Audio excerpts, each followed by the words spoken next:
We welcome Senator Moran now, coming to us from Capitol Hill. Welcome to the program, Senator. It's good to have you here. Thanks so much. So give us the perspective from Kansas. How much would withdrawing from NAFTA really hurt your state and the people in it? Well, I think it's significant. Nothing wrong with trying to get a better trade agreement, to modernize, to update, to bring in technology. But if the actual withdrawal from NAFTA occurs, I think it's very damaging to the economy. The way I explained this during the tax debate, and I think the tax code changes, the tax reductions are helpful to a growing economy, but you have to have income in order to get the benefits of tax rate reductions. And if we lose our income in Kansas, the benefits of the tax code changes will be greatly diminished. And what I would say is that we're an export state. And you mentioned in the prelude to me that it was about agriculture, and that's absolutely true. I mean, Mexico, for example, is the #1 purchaser of agriculture commodities from the state of Kansas in the world. But we're also an airplane manufacturing state, an automobile manufacturing state, and how we do business and how we sell what we produce brings income to our state. And so we are urging caution.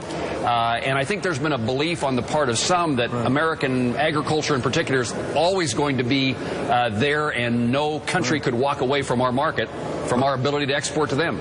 Unfortunately, there's significant competition. And let me put this in a broader context that you know well, but not all of our viewers may, and that is this is not a particularly good time for this to happen to the farmers of America right now. We're going to put up a chart. You won't be able to see it, but you know the numbers, which shows basically net farm income. And it had peaked really back in 2013 up at more than $120 billion. It's down now to like $63 billion. It has really come down. So this is a particularly difficult time for farmers to take a reduction.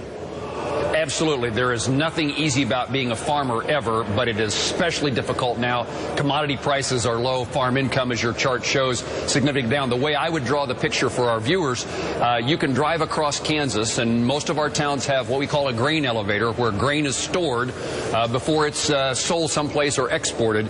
That grain is now, those elevators are full. The grain is piled on the ground. There has been little market and little movement in that grain, and so we're still trying to get rid of harvest that occurred a year ago, and we'll have harvest again this year. So our access to world markets, not just Mexico and Canada, but access to the world to export those agriculture commodities is how we earn a living. Talking about the rest of the world, 11 countries, including Mexico and Canada, have just agreed to move forward on the Trans-Pacific Partnership. Of course, the U.S. has pulled out of that. So given the situation right now, how could a NAFTA pullout exacerbate the fallout now that you're not even part of the TPP? Well, I'm discouraged that we're not part of TPP, and you saw Canada announce the agreement this week in the absence of the United States. The administration has indicated they want to negotiate not multilateral agreements, but bilateral agreements between two countries, not multi-countries. And what I would do is, what I've done is encourage them to negotiate those agreements now. We need every market today. It's something that can't wait. And particularly in regard to TPP, real concern that leaves China in a better position than they otherwise would be, and I see them as our great competitor, and they don't play by the rules. So we need to make certain we don't make it easier for China to dominate the trade markets.